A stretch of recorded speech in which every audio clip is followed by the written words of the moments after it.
नमस्कार। टॉपिक है कि आखिरकार पुतिन ने भी माना कि हाँ, नेपाली लोग बहुत अच्छी लड़ाई लड़ते हैं और आखिरी दम तक लड़ते हैं।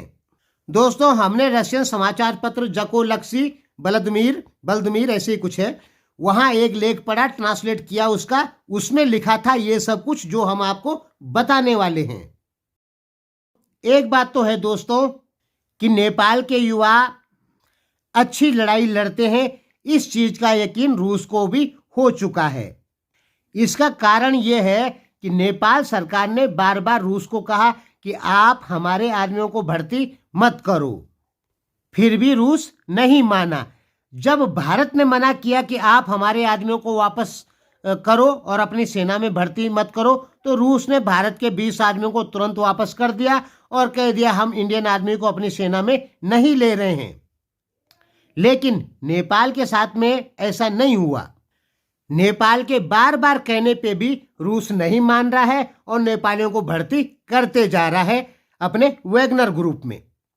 और आपको पता होना चाहिए, वैगनर ग्रुप जो है वो रूस की, पुतिन की प्राइवेट आर्मी के सदस्य हैं। यानी वैगनर ग्रुप लड़ने में भी बहुत माहिर है। इसलिए यहां पर एक चीज तो साफ क्लियर हो गया कि रूस को इंडियंस की अपेक्षा नेपालियों की ज्यादा जरूरत है अपनी सेना की तरफ से या अपने देश की तरफ से लड़ने के लिए। भारत ने एक ही बार कहा कि आप हमारे आदमी अपनी सेना में भर्ती मत करो और जो कुछ कर रखे हो उनको वापस कर दो, तो रूस ने किया। लेकिन नेपाली आदमियों को रूस ने वापस नहीं किया। इसलिए हमें ऐसा लग रहा है कि नेपालियों की जरूरत है रूस को।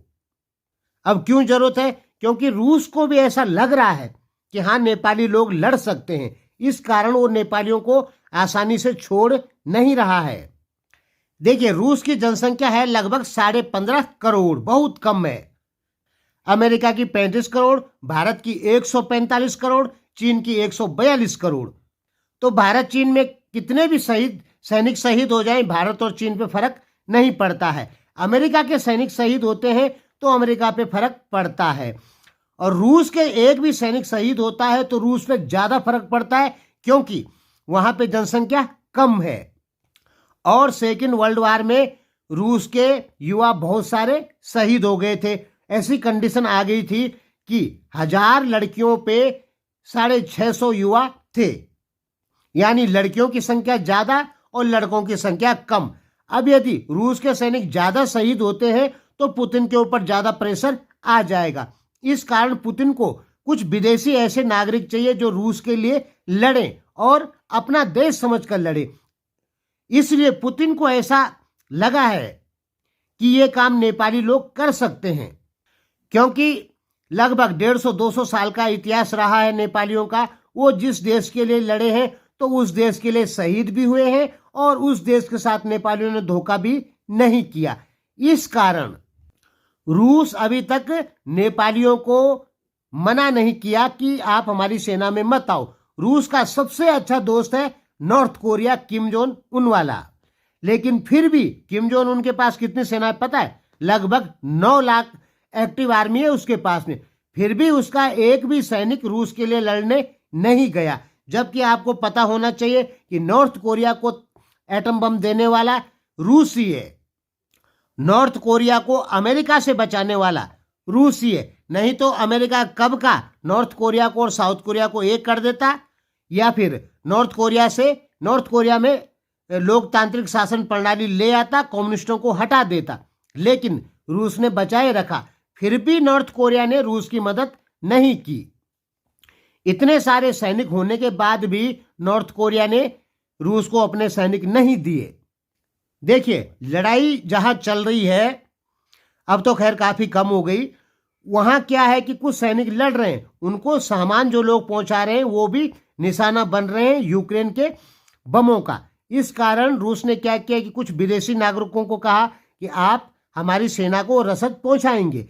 लेकिन जब वहां पे नेपालियों का प्रयोग किया गया तो रूस ने क्या किया, रसद पहुंचाने की जगह उन्हीं को लड़वाना चालू कर दिया, उन्हीं को ट्रेनिंग देना चालू कर दिया। क्योंकि रूस को अपने सैनिक बचाने हैं, नहीं तो पुतिन के ऊपर बहुत भारी प्रेशर आ जाएगा रूस की जनता का। इस दुनिया में 2 ही ऐसे देश हैं जिनके लाखों सैनिक भी शहीद हो जाएं तो उन पे फर्क नहीं पड़ता है, वो है भारत और चीन। बाकी अमेरिका, रशिया, नॉर्थ कोरिया और भी कोई देश हो, उनके सैनिक यदि युद्ध में शहीद होते हैं तो उनकी जो जनता है वो सरकार के ऊपर प्रेशर डालना चालू कर देगी, यानी सरकारों को दिक्कत हो जाएगी। लेकिन भारत और चीन की सरकार को दिक्कत नहीं होगी। क्यों नहीं होगी? क्योंकि यहाँ जनसंख्या ज्यादा है। यही कारण है कि रूस विदेशी लोगों को अपनी सेना में रख रहा है, अपने आदमियों को बचाने के लिए, ताकि जनता का प्रेशर ना आए। अब नेपालियों को क्यों रख रहा है ये तो हमने आपको बता ही दिया, क्योंकि पुतिन को लगता है कि नेपाली लोग जो हैं वो जिस देश की तरफ से लड़ते हैं वो वफादार होकर लड़ते हैं और गद्दारी नहीं करते हैं और लड़ने से पीछे नहीं हटते हैं। इसलिए पुतिन का एक विश्वास है नेपाली लोगों के ऊपर।